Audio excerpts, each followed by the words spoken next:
Берем на сковородку, нагреваем масло.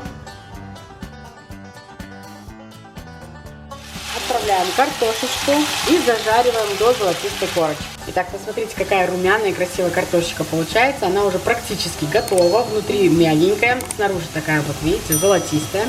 Сейчас сюда бросаем мелко порезанный лук. Мы любим очень много лука, поэтому смотрите, на любителя. Можно меньше, больше, но с луком очень вкусно.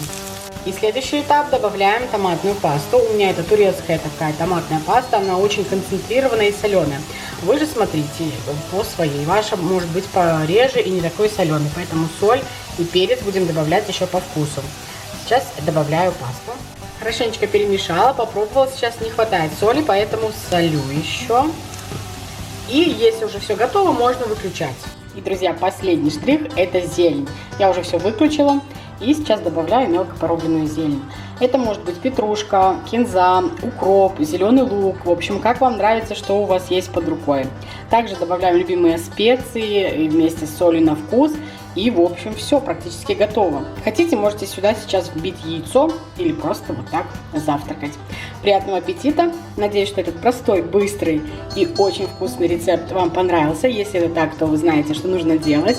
И обязательно подписывайтесь на канал, если вы еще не здесь, потому что здесь очень много простых, экономных, быстрых и очень вкусных рецептов. Итак, вот так можно положить еще яйцо. И, в общем, приятного аппетита! Надеюсь, вам понравится.